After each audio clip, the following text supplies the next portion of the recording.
बच्चों, क्लास 7 की मैथ्स की क्लास में आप सबका स्वागत है। और हम चैप्टर 4 यानी इकाई 4 रचनाएं पढ़ रहे थे। अभ्यास 4C तक के प्रश्न हम लोगों ने हल कर लिए हैं और आज हमें चालू करना है अभ्यास 4D। तो अभ्यास 4D में बच्चों हम लोग क्या पढ़ेंगे, तो इस 4D स्टार्ट करने से पहले हमें एक चीज़ जानना ज़रूरी है, क्या कि दिए गए रेखाखंड पर दिए हुए एक बिंदु से लंब खींचना।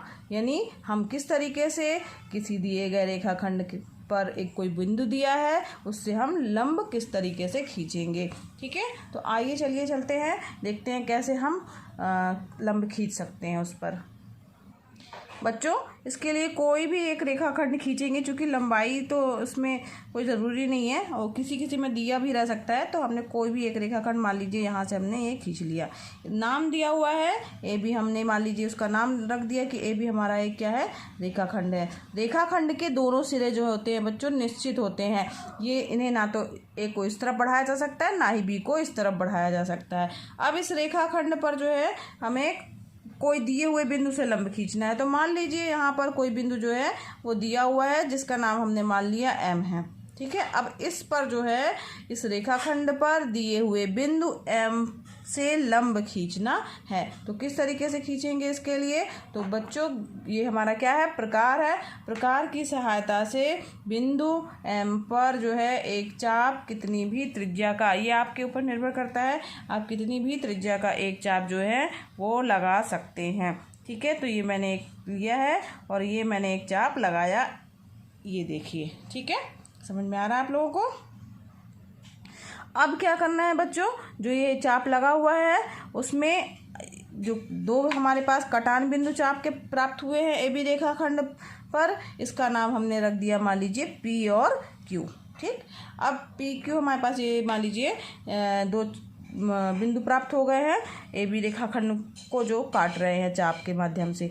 अब क्या करना है, बिंदु पी पर ध्यान से देखिएगा बच्चों, बिंदु P पर हमें अपना ये जो प्रकार रखना है और ये बिंदु M से, ये M से ज़्यादा दूरी इतनी भी ले सकते हैं, समझिए ध्यान से, इतनी भी ले सकते हैं, इतनी भी ले सकते हैं। ठीक है, तो आधे से ज़्यादा मतलब ये M जो पॉइंट है हमारा, उससे ज़्यादा दूरी का जो है एक चाप खींचना है। तो मान लीजिए हमने इतनी दूरी ली और हमने वो चाप यहाँ पर मारा। ठीक है, समझ में आ रहा है। अब वही प्रकार बिना हिलाए डुलाए जो है बिंदु Q पर रखेंगे उसकी नोक। अब बच्चों वही त्रिज्या का चाप लेकर के हमें जो है वो बिना किसी हिलाए डुलाए और ये हमें दूसरी तरफ भी मार दिया। तो इस प्रकार से हमारे पास में एक और बिंदु प्राप्त हो गया है, जिसको हमने नाम दे दिया, ये कटान बिंदु है चापों का, इसे हमने N नाम दे दिया। अब M और N को मिलाती हुई एक रेखा खींची हमने। ठीक है, तो ये जो हमारी रेखा प्राप्त होगी, ये N जो है, ये M और ये कटान बिंदु N को मिलाती हुई एक रेखा जो खींची है, ये क्या होगी बच्चों, दिए हुए बिंदु से लंब होगी। यानी यहाँ पर कितने डिग्री का कोण बनेगा, 90 अंश का कोण प्राप्त होगा। ठीक, समझ में आया। तो एक हमने इसमें क्या किया बच्चों, ये 90 अंश का जो कोण बनाया है या लंब खींचा है, इसके लिए हमने केवल पटरी और प्रकार का प्रयोग किया है, चांदी का प्रयोग नहीं किया है। चलिए आइए देखते हैं, नापते हैं कि ये हमारा कितने अंश का कोण है। देखिए बच्चों, अब ये चांदी की सहायता से नापने पे इसका 0 से 0 मिलाया तो ये हमें एक्यूरेट 90 अंश का जो है एंगल बन रहा है, 90 अंश का कोण प्राप्त हो रहा है। तो इस प्रकार से हमने कोण को नाप भी लिया कि ये कितने डिग्री का कोण हमें प्राप्त हुआ है। तो हमने क्या सीखा कि दिए गए रेखाखंड पर एक कोई दिया हुआ बिंदु है और उस बिंदु से हमने लंब खींचना सीखा कि उस बिंदु से किस प्रकार से हम लंब खींचेंगे। तो आइए बढ़ते हैं अब हम अपने अभ्यास 4D की ओर। 4D का पहला प्रश्न है, एक रेखाखंड AB खींचिए, इस पर कोई बिंदु M अंकित कीजिए, M से होकर रेखाखंड AB पर एक लंब पटरी और प्रकार के द्वारा खींचिए। तो बच्चों ये प्रश्न, जो पहला प्रश्न है, ये अभी अभी हम लोगों ने हल किया है। ये जो प्रश्न हल किया है बच्चों हम लोगों ने, ये 4D अभ्यास 4D का पहला ही प्रश्न है। इसमें भी ये हमने रेखाखंड AB लिया है। ठीक है, खींचा है। इस पर कोई बिंदु हमने M अंकित किया था और M से होकर के रेखाखंड AB पर एक लंब जो है वो पटरी और प्रकार के द्वारा हमने खींचा है। तो इसको लिखने का तरीका बच्चों एक बार देख लीजिए। सबसे पहले हम क्या करेंगे, जो हमें ज्ञात है वो लिखेंगे। तो क्या चीज़ ज्ञात है, तो प्रश्न में दिया हुआ है बच्चों कि एक रेखाखंड AB, तो रेखाखंड AB व इस पर कोई बिंदु M ज्ञात है। ठीक है, ये भी एक रेखाखंड है, इस पर कोई बिंदु M दिया हुआ है। अब हमें ज्ञात के बाद फिर हमें रचना क्या करनी है, तो वो भी लिखेंगे हम। रचना करनी है। अब क्या ये ज्ञात है हेडिंग हो गई हमारी, फिर इसके बाद रचना करनी है दूसरी हेडिंग। तो इसमें किस चीज़ की हमें रचना करनी है बच्चों, तो हमें रचना करनी है कि AB पर एक लंब, AB पर बिंदु M से होकर जाने वाले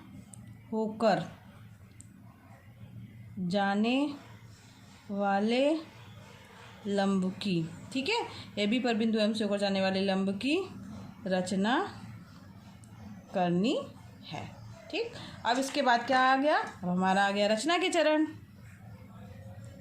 रचना के चरण, अब इसमें रचना के क्या चरण होंगे बच्चों, तो ये बार बार मैंने चर्चा की है इसकी कि रचना के चरण जो आप जैसा जैसा कर रहे हैं उसको अपने शब्दों में लिखना है। इसके रचना के चरण जो है वो पॉइंट बना के लिखिएगा, 1 2 3 ऐसे करके, और जो जो किया है आपने उसको अपने शब्दों में आपको लिखना है। तो एक बार देख लीजिए।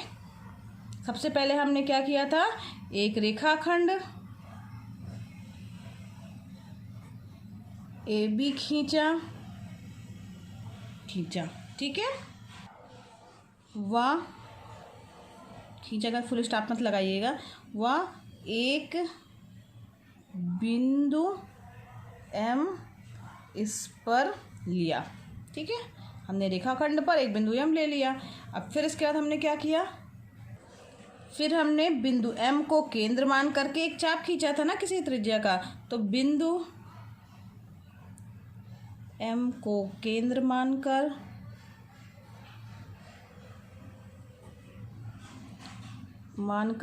एक चाप खींचा जो AB को P व Q पर काटता है। ठीक है, बिंदु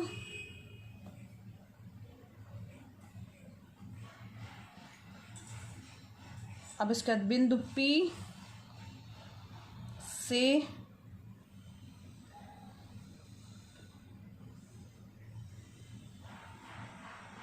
अब इसके बाद हम लोगों ने देखिए यहाँ पे P और Q पर काट दिया। इसके बाद क्या किया था, बिंदु P पर हमने वो प्रकार रखा था और PM से ज़्यादा दूरी पर की त्रिज्या का चाप लिया था। बिंदु P से PM त्रिज्या से ज़्यादा की दूरी का चाप लेकर एक चाप मारा। ठीक है, फिर इसका तीसरा पॉइंट क्या हो जाएगा, बिंदु Q से भी वही चाप मारा जो कि बिंदु N पर प्रतिच्छेद करता है, छेद करता है। चाप आपस में काट रहे हैं ना ये बिंदु N पर ना। अब क्या करना है हमें, चौथा पॉइंट है क्या, बिंदु N व M को मिलाती हुई एक रेखा खींची। तो बिंदु N व M को मिलाती हुई एक रेखा खींचा जो कि बिंदु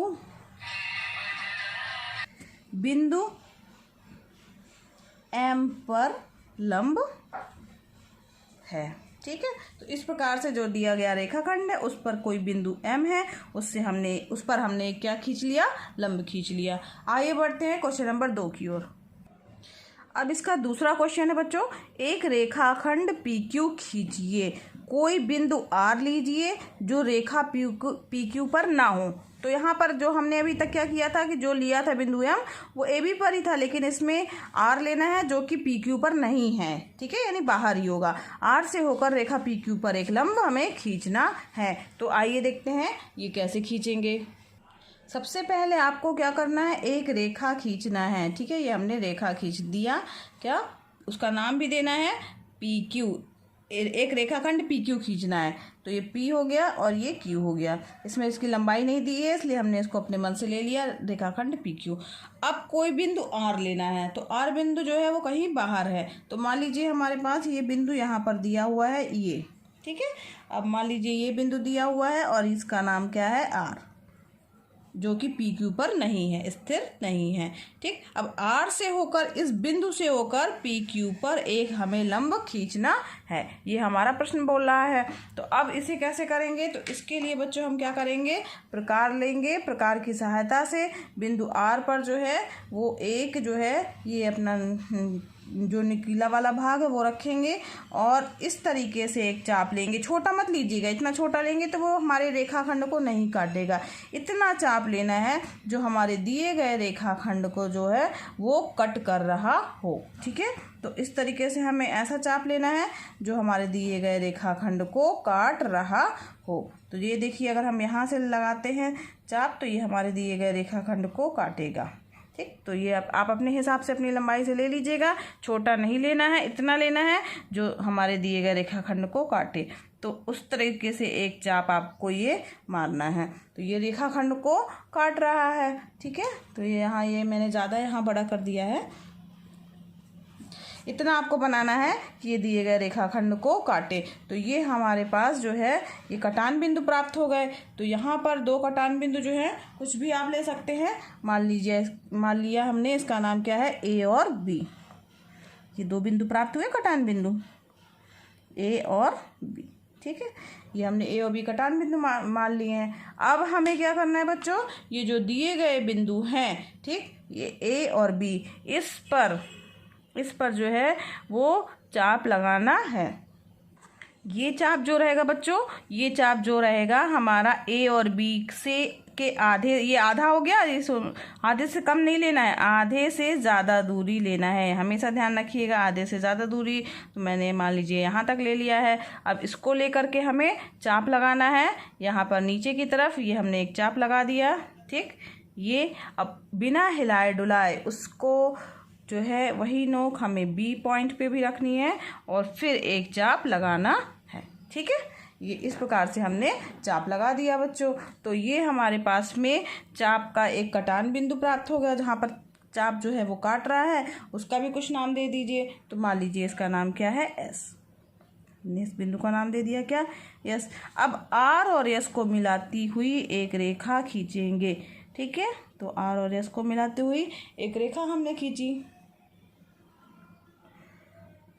ये देखिए, ये हमारी एक रेखा हो गई R S को मिलाती हुई। ठीक है, तो R और ये S को मिलाती हुई हमने एक रेखा खींच दी है। तो जो ये रेखा है, ठीक, ये बिंदु जो है, ये रेखाखंड हमारा PQ है, इसको भी एक पॉइंट पर टच कर रहा है। इसका नाम हमने मान लीजिए कुछ भी दे सकते हैं आप। मान लो हमने A B यहाँ दिया, यहाँ पर C दे दिया हमने, तो यहाँ पर ये C बिंदु है। ठीक, अब प्रश्न हमारा क्या कह रहा था कि रेखाखंड PQ खींचिए, कोई बिंदु R लीजिए और जो रेखा पर PQ पर ना हो तो यहाँ पर देखिए PQ पर नहीं है और R से होकर के PQ पर एक लंब खींचिए। तो ये जो हमने खींचा बच्चों, ये एक लंब रेखा है जो कि PQ पर लंब है। ठीक है, RS जो हमारी प्राप्त हुई है, बिंदु R से जाने वाली रेखा RS जो है वो PQ पर क्या है, लंब है। तो इसको बच्चों आपने समझ लिया किस तरीके से करना है, किस तरीके से खींचना है।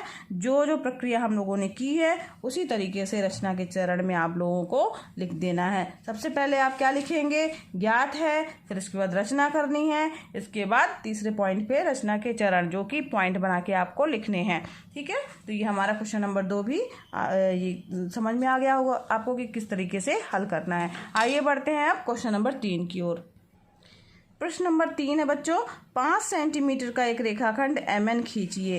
रेखाखंड MN पर एक बिंदु P लेकर बिंदु P से रेखाखंड MN पर एक लंब खींचिए। यानी हमें बिल्कुल यही प्रश्न है, इसमें AB दिया है, इसमें MN दिया है बच्चों। ये 5 सेंटीमीटर की लंबाई फिक्स कर दी है 5 सेंटीमीटर और रेखाखंड MN पर कोई भी एक बिंदु P, यहाँ पर हमने M लिया था, यहाँ पर हमें P लेना है। बिंदु P से MN पर एक लंब खींचना है। तो पहले प्रश्न की भांति ही बिल्कुल उसी तरीके से ये क्वेश्चन है, ये आपको करना है। बस इसमें रेखाखंड की जो लंबाई हमने अपने मन से खींचा था उसको आप 5 सेंटीमीटर खींचेंगे। पहले प्रश्न की तरह ही प्रश्न नंबर 3 है, इसको आपको हल करना है। ये आपका होमवर्क है बच्चों और ये आपको बन जाएगा। बस इसमें नामांकन AB की जगह MN करना है और M की जगह P बिंदु ले लेना है और P से जो है MN पर एक लंब खींचना है। तो अभ्यास 4D जो है आज यहीं पर समाप्त हुई और इसके बाद बच्चों जो है ये अध्याय भी यहीं पर समाप्त हो गया,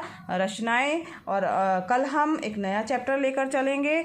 और आपको बच्चों मेरा पढ़ाना समझ में आ रहा हो तो मेरे वीडियोस को लाइक कीजिए और आपने अभी तक सब्सक्राइब नहीं किया है बच्चों तो इसे सब्सक्राइब भी कर दीजिए, साथ ही साथ बेल आइकन भी दबा दीजिएगा ताकि आपको मेरे नए वीडियोस मिलते रहें। और आपने बच्चों अगर अभी तक इसको शेयर नहीं किया है तो अपने फ्रेंड्स के साथ शेयर भी कीजिए ताकि